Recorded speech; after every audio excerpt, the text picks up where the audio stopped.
Bien-aimées sœurs de l'Association internationale des foyers pour Christ, je vous salue dans le nom de Jésus. La prière d'action de grâce, c'est le thème que Dieu a inspiré pour les enseignements bibliques qui vous sont destinés pour ce mois de janvier 2021.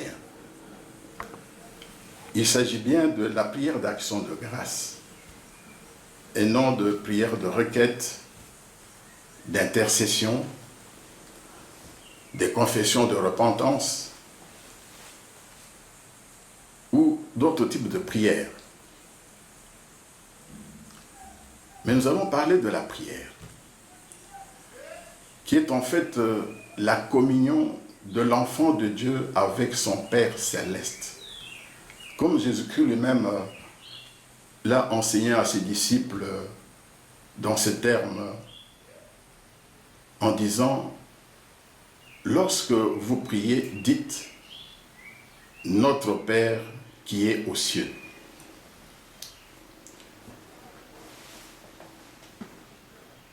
Ayez donc cette assurance que Dieu exauce la prière de ses enfants. Selon qu'il est écrit, l'Éternel s'éloigne des méchants, mais il écoute la prière des justes. C'est dans le livre des Proverbes au chapitre 15, verset 29. Ainsi donc, la parole sur base de laquelle nous allons faire ces enseignements à partir d'aujourd'hui et que nous allons lire tout de suite, cette parole, vous allez vous en rendre compte tout de suite, s'adresse à vous qui êtes en Christ. Vous qui êtes devenus enfants de Dieu, vous qui êtes femmes chrétiennes. Cette parole qui est la base des enseignements que nous commençons aujourd'hui et pour chaque lundi du mois de janvier, est dans la parole de Dieu dans le premier livre aux Thessaloniciens, au chapitre 5, verset 18. Nous lisons pour la gloire de Dieu. Rendez grâce en toutes choses, car c'est à votre égard la volonté de Dieu en Jésus-Christ. Je reprends. 1 Thessaloniciens chapitre 5, verset 18. Rendez grâce en toutes choses, car c'est à votre égard la volonté de Dieu en Jésus-Christ. Pour étudier ce thème, nous allons répondre à 4 questions fondamentales. Première question, c'est quoi la prière d'action de grâce? Et son complément, quel est le fondement de cette prière? C'est quoi la prière d'action de grâce? Et quel est son fondement biblique? Ensuite, nous allons répondre à la question suivante. Pourquoi faire la prière d'action de grâce? Ou en d'autres termes, quelles sont les raisons pour lesquelles l'enfant de Dieu doit faire la prière d'action de grâce? Et enfin, la 4e et dernière question, comment faire cette prière d'action de grâce? Il faut la faire comment? C'est-à-dire, quel est le contenu réel de la prière d'action de grâce? Voilà les questions auxquelles nous allons répondre sous la direction du Saint-Esprit pendant tous ces enseignements que nous allons partager ensemble au cours de ce mois de janvier. La première question. C'est quoi la prière d'action de grâce? La prière d'action de grâce, c'est avant tout l'expression par l'enfant de Dieu de sa gratitude de ses sentiments de reconnaissance envers son Père céleste. Et cela pour toutes les choses qu'elle-même, vous, femme chrétienne, et le monde qui l'entoure, expérimente de la part de Dieu, étant convaincu que toutes ces choses concourent à son bien. Donc, c'est une expression, il faut l'exprimer. Et nous verrons comment. Ça, ce sera la réponse à la dernière question. Il faut exprimer votre gratitude. Il faut exprimer vos sentiments de reconnaissance à votre Père céleste, vous qui êtes devenus ses enfants. Et cela pour toute chose que vous-même vous expérimentez ou que le monde qui vous entoure expérimente de la part de Dieu, étant convaincu dans votre cœur que toutes ces choses concourent à votre bien, selon qu'il est écrit, toutes choses concourent au bien de ceux qui aiment Dieu. Vous connaissez ce passage de la Bible dans le livre, la lettre aux Romains au chapitre 8, verset 28. Toutes choses concourent au bien de ceux qui aiment Dieu. C'est pourquoi lorsque nous regardons dans la Bible, toutes choses, il peut y avoir des choses heureuses. Je vais prendre l'exemple d'une femme que vous connaissez très bien. L'exemple de Anne. Anne, la femme stérile d'un certain Elkana. Vous vous rappelez combien cette femme était mortifiée par sa rivale, qui elle avait des enfants. Cette femme a pleuré. Elle ne mangeait pas. Un jour, elle a répandu son cœur devant Dieu avec larmes pour lui demander un fils. Et Dieu l'a exaucé. Elle a eu Samuel. Et cette femme a rendu des actions de grâce à ce Dieu fidèle, à ce Dieu qui écoute les prières et qui exauce. Elle a même chanté un cantique. Nous n'allons pas lire tout ce cantique, mais je voudrais partager avec vous le premier verset de ce cantique qui se trouve dans 1 Samuel, premier livre de Samuel, au chapitre 2. Ce cantique va du verset 1er au verset 10e, mais nous lisons uniquement le verset 1. 1 Samuel, chapitre 2, verset 1 à 10, c'est le cantique d'Anne, la maman de Samuel, cette femme stérile à qui Dieu a fait don d'un fils. Voici l'unique verset que nous allons lire, le verset 1. Anne pria et dit, c'est une prière. Anne pria et dit, mon cœur s'est réjoui en l'Éternel. Ma force a été relevée par l'Éternel. Ma bouche s'est ouverte contre mes ennemis, car je me réjouis de ton secours. Quelle belle parole d'action de grâce. Et je vous invite à aller méditer ce cantique. Vous verrez combien le cœur d'Anne était rempli de joie, combien elle était reconnaissante envers ses dieux. Quelle circonstance heureuse. C'est une chose.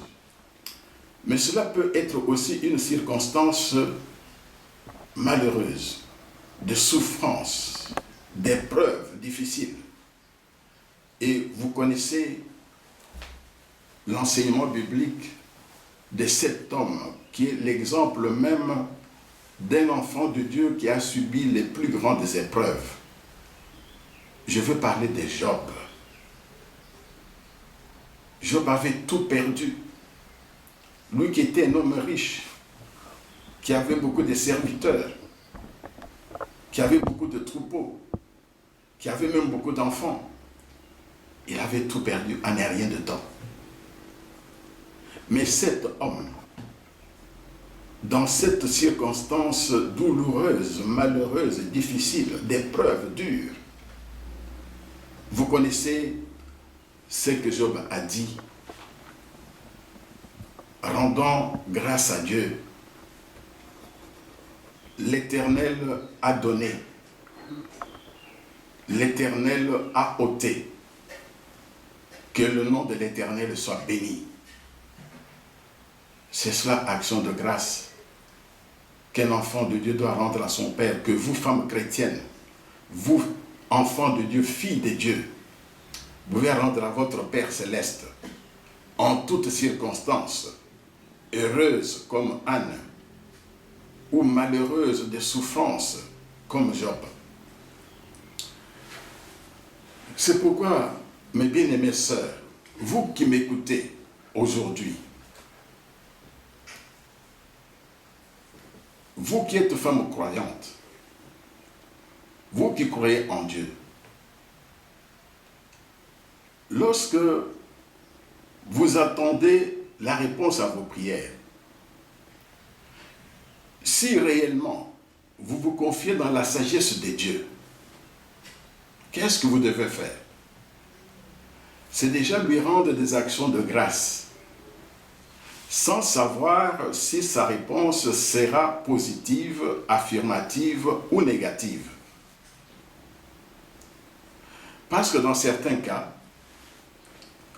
le refus des dieux de vous exaucer, vous sa fille, ça peut être la meilleure de vos bénédictions.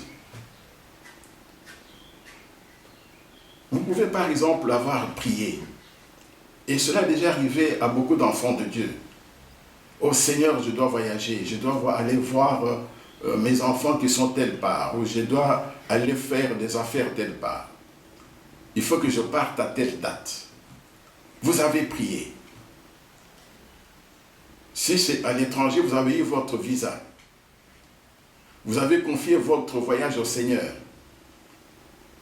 Vous prenez le véhicule pour aller à l'aéroport. Le véhicule tombe en panne.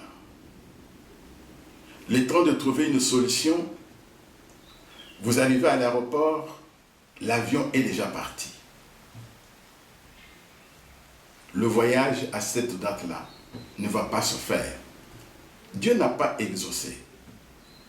Vous retournez chez vous, vous écoutez la radio, vous regardez la télévision, vous apprenez que cet avion-là a fait un crash et qu'il n'y a pas eu de survivants.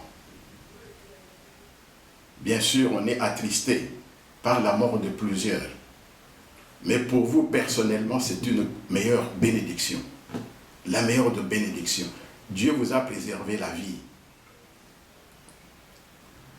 Vous êtes une maman commerçante, vous faites de bonnes affaires, vous avez comme ambition d'acheter un terrain parce que vous êtes locataire, vous voulez un terrain pour bâtir. Et vous avez appris qu'il y a un terrain telle part, qu'on vend des terrains. Vous faites tout pour acheter. Vous n'y parvenez pas. On dit non, non, tous les terrains ont été vendus, il n'y a plus rien. Et pourtant, vous avez prié pour cela. Seigneur, donne-moi des moyens, j'ai de l'argent, il faut me compléter ça, il faut que je trouve les ressources, je dois acheter un terrain telle part. Vous ne l'achetez pas. Et vous apprenez plus tard que ce terrain-là, qui a été loti, ça a été loti de manière illégale. Que l'État annule tous les contrats. L'État récupère le terrain. Lotissement illégal. Vous n'avez pas acheté le terrain pour lequel vous aviez prié, pour lequel vous aviez mis de l'argent de côté. Mais c'était la meilleure de bénédiction pour vous. Sinon, l'argent allait être perdu. Donc c'est pourquoi, comme je disais tout à l'heure, si vous êtes une femme croyante, faisant confiance dans la sagesse de Dieu, vous avez prié Dieu. N'attendez pas d'être exaucé pour lui rendre des actions de grâce. Vous ne devez pas savoir si la réponse est positive ou négative, parce que Dieu est sage. Sa réponse, qu'elle soit positive ou négative, elle mérite des actions de grâce, parce que c'est toujours une bonne chose pour vous. Quel est le fondement biblique de la prière d'action de grâce? Quel est le fondement biblique? Les Écritures montrent clairement, aussi bien dans l'Ancien Testament que dans le Nouveau Testament, que la prière d'action de grâce relève de la volonté de Dieu, de la volonté parfaite de Dieu. Nous allons lire rapidement quelques versets. Dans l'Ancien Testament, nous lisons 2 versets, d'abord dans le livre de Lévitique, au chapitre 3, verset 1er. Lévitique, chapitre 3, verset 1er, il est écrit ceci. Lorsque quelqu'un offrira à l'Éternel un sacrifice d'action de grâce, s'il offre du gros bétail, mâle ou femelle, il l'offrira sans défaut devant l'Éternel. Ça, c'est Lévitique. Dans le livre des psaumes, nous lisons dans le livre des psaumes, le psaume 42, verset 5. Le psaume 42, verset 5. Voici ce qui est écrit. Je me rappelle avec effusion de cœur quand je marchais entouré de la foule et que je m'avançais à sa tête vers la maison de Dieu, au milieu des cris de joie et des actions de grâce d'une multitude en fête, la multitude d'enfants de Dieu qui allaient vers la maison de Dieu. Et cette multitude était en fête. La Bible déclare qu'ils sortaient de leur bouche des cris de joie et des actions de grâce. C'est l'Ancien Testament. Dans le Nouveau Testament, en dehors du verset de base que nous avons lu tout à l'heure, en commençant cet enseignement, dans 1 Thessaloniciens, chapitre 5, verset 18, nous pouvons lire encore un autre verset dans le Nouveau Testament, dans la lettre aux Éphésiens, au chapitre 5, verset 20. Éphésiens, chapitre 5, verset 20. Voici ce qui est écrit. Rendez continuellement grâce à Dieu le Père pour toutes choses, au nom de notre Seigneur Jésus-Christ. C'est la parole de Dieu. Rendez continuellement, parce que les choses de Dieu dans votre vie se passent chaque jour, à chaque moment de votre vie. Rendez continuellement grâce à Dieu le Père pour toutes choses au nom de notre Seigneur Jésus-Christ. Donc, la prière d'action de grâce est biblique. Et Dieu veut même que cette prière soit faite de manière continuelle. Rendez grâce continuellement. La troisième question, sur laquelle nous passerons beaucoup de temps, pourquoi faire la prière d'action de grâce? Ou en d'autres termes, quelles sont les raisons pour lesquelles vous, femmes chrétiennes, vous, filles de Dieu, vous pouvez rendre des actions de grâce à votre Père Céleste? Les raisons sont multiples. Elles sont multiples. Mais nous pouvons les regrouper en deux grandes catégories. La première catégorie, c'est l'ensemble des raisons personnelles propres à l'enfant de Dieu. Des raisons personnelles. L'enfant de Dieu, vous, femmes chrétiennes, vous, filles de Dieu, vous avez des raisons personnelles qui exigent, qui justifient que vous puissiez rendre grâce à votre Père Céleste. Il y a des raisons personnelles.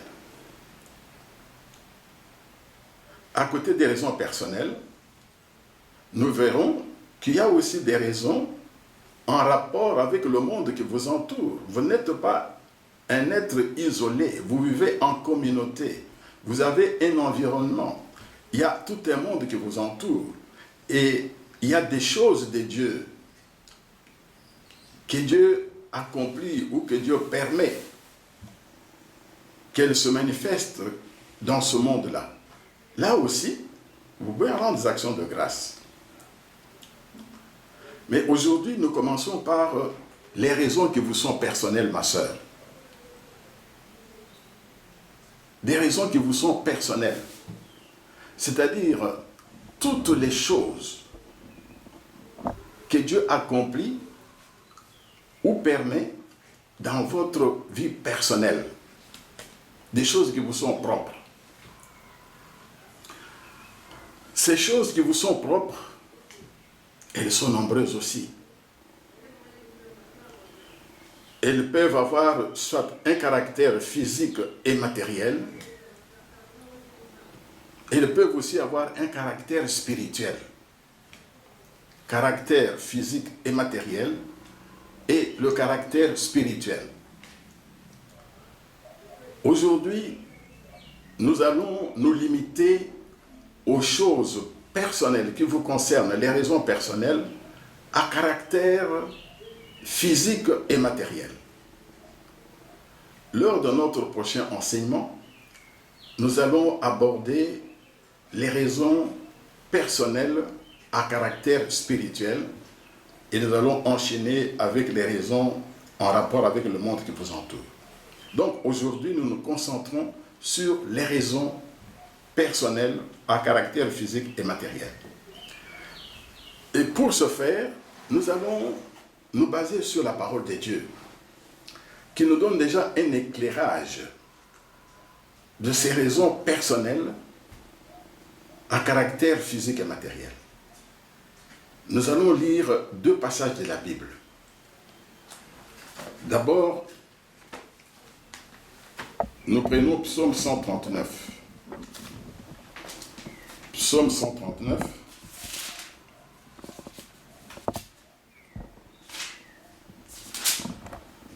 Nous lisons du verset 13 au verset 16. Du verset 13 au verset 16. Nous lisons pour la gloire de Dieu. Psaume 139, verset 13 à 16. Nous lisons. C'est toi qui as formé mes reins, qui m'as tissé dans le sein de ma mère. Je te loue de ce que je suis une créature si merveilleuse. Tes œuvres sont admirables et mon âme le reconnaît bien. Mon corps n'était point caché devant toi lorsque j'ai été fait dans un lieu secret, tissé dans les profondeurs de la terre. Quand je n'étais qu'une masse informe, tes yeux me voyaient. Et sur ton livre étaient tous inscrits les jours qui m'étaient destinés, avant qu'aucun d'eux existe. Première lecture. D'où tu es venu? Comment tu es venu au monde? Deuxième lecture, nous ne la ferons même pas, vous la connaissez tous par cœur. C'est dans Psaume 23, verset 1er. Psaume 23, verset 1er, il est écrit, vous connaissez ce verset, « L'Éternel est mon berger, et je ne manquerai de rien. » Raison personnelle de rendre des actions de grâce à Dieu. L'Éternel est mon berger, je ne manquerai de rien. Dans ma vie de chaque jour, physiquement, matériellement, je ne manquerai de rien. Raison de rendre grâce. Qu'est-ce que cela veut dire? Toi, femme chrétienne, qu'est-ce que tu peux dire à ton Dieu? Toi, croyante, toi, fille de Dieu. Tu peux dire, Père, je te rends grâce de ce que je suis une créature merveilleuse sortie de tes mains. Je suis un être unique. Donc, je ne suis pas un être fait en série, non, un être unique sorti de tes mains. Je te rends grâce de ce que je suis une personnalité à part. Tu m'as Je suis doué d'une intelligence qui vient de toi, d'une volonté d'agir dans ma vie, des sentiments nobles. Tu m'as façonné tel que je suis. Rien que le fait d'être ce que vous êtes, tel que Dieu vous a façonné. Vous vous regardez souvent dans le miroir, vous arrangez la tête, vous vous maquillez. Vous regardez les habits que vous portez, comment cela vous va sur le corps. Même les souliers que vous mettez aux pieds, même les babouches. Tout cela, c'est en rapport avec ce travail à façon. Ce n'est pas un travail en série à façon que Dieu a fait pour que vous soyez comme vous êtes. Et il a mis des choses en vous. Vous avez un certain éclat personnel. Vous avez un éclat. Vous avez un certain teint. Vous avez une certaine chevelure. Dieu a fait que vous ayez un certain sourire, un certain regard, une certaine façon de marcher, de parler. Tout cela vient de Dieu. Seigneur, je te bénis pour cela. Je te rends grâce. Père, je te rends grâce de ce que j'existe. Tu existes, ma soeur. Tu aurais pu être une mort-née. Parce qu'il y en a eu, peut-être dans ta famille. Tu serais même déjà morte. Il y a des personnes qui sont nées la même année que toi, même le même jour que toi, qui ne sont plus de ce monde. Mais toi, tu existes. Tu dis, Père, je te bénis de ce que tu augmentes le nombre de mes jours. Père, je te bénis de ce que aujourd'hui, je peux fêter mon anniversaire. Seigneur, je te bénis de ce que tu as permis que j'ai autant d'années de vie. Ma soeur, tu existes. C'est par la volonté souveraine de Dieu. Cela ne dépend pas de toi, ça dépend de lui. Je te rends grâce, Seigneur, de ce que j'existe. Je te rends grâce, Père Céleste, de ce que tu as fait de moi une épouse, de ce que tu m'as donné un mari. Je ne suis pas seul dans la vie. Combien parfois c'est difficile pour des femmes seules, qui n'ont pas de mari, de se trouver seules du matin au soir, de passer la nuit seules. Quand les problèmes se posent, on les résout seuls. Ce n'est pas facile. Ce sont des choses que vous connaissez. Mais Dieu t'a fait la grâce d'avoir un mari. Ça veut dire quoi? Un jour, quelqu'un s'est arrêté, il a eu un regard sur toi. Il a vu en toi ce que Dieu a mis en toi. Il y a cette fille-là, moi je vais l'épouser. Parce qu'il y avait un rayonnement en toi. Cela vient de Dieu. Que tu es un mari, c'est un don de Dieu. Je te bénis, Seigneur, de ce que je suis une épouse. Je peux me présenter comme Madame telle. C'est merveilleux. Oh Seigneur, je te rends grâce de ce qu'en ce moment, j'ai des ennuis de santé. Oui, tu as des ennuis de santé. Peut-être avec la pandémie que nous connaissons, peut-être tu es en train de te soigner. Tu dis, Seigneur, je te bénis de ce que j'ai des ennuis de santé, mais je sais que tu es avec moi. Mais je sais que tu es avec moi. Parce que quelle que soit la situation, ma soeur, tu n'es pas seule. Tu es la fille du Très-Haut. Tu as un père. Tu as des ennuis de santé. Tu les confesses, tu rends grâce. Mais tu confesses aussi ton espérance. Car je sais, et ta foi. Car je sais que tu es avec moi. Oh, je te bénis, Seigneur, de ce qu'après tant d'années de vie avec mon mari, tu viens de me donner un fils, tu viens de me donner une fille, comme Anne.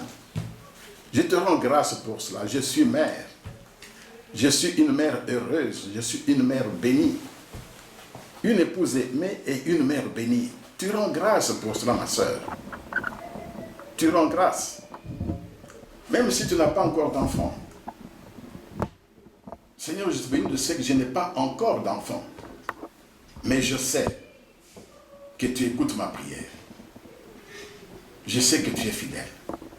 Je te rends grâce pour cela. C'est aussi une prière. que tu dois faire à ton Dieu. Seigneur, je te bénis de ce que tu es réellement le bon berger. Tu prends soin de moi. Tu prends soin de moi. Je ne manque pas de nourriture.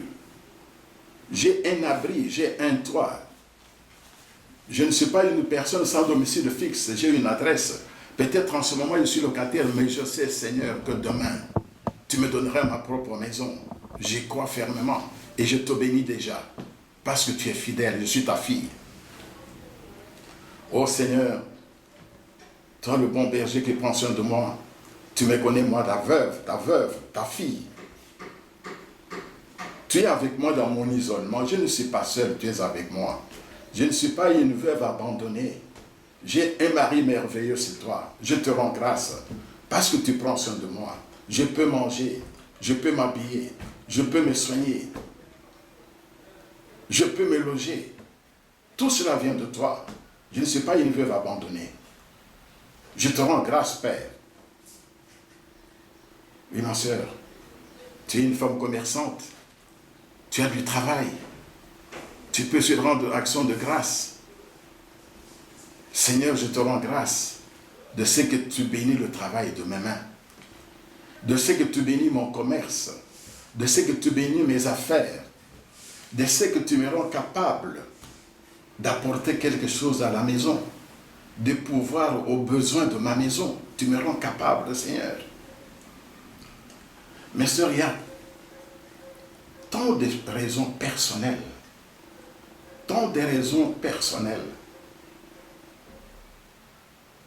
pour lesquelles tu peux rendre grâce à Dieu.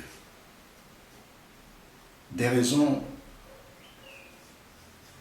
à caractère physique et à caractère matériel. Tout ce que je viens de faire, ma sœur, aujourd'hui, c'est uniquement vous aider à regarder à vous-même, à toutes ces choses, à caractère physique et matériel, que Dieu a accompli, en train d'accomplir, ou des choses qu'il a permises, ou qu'il permet dans ta vie, physique et matérielle. Ce que j'ai dit, ce n'est pas exhaustif. Mais le Saint-Esprit, qui est l'enseignant par excellence, va continuer à vous enseigner. Et que cette parole que nous avons partagée aujourd'hui, Dieu qui dit, rendez continuellement grâce à partir d'aujourd'hui. Tu vas mettre cette parole en pratique. Déjà à partir des raisons personnelles à caractère physique et matériel. La semaine prochaine, nous allons continuer cet enseignement en regardant toujours à vos raisons personnelles, mais à caractère spirituel. Et aussi aux raisons qui concernent le monde qui vous entoure.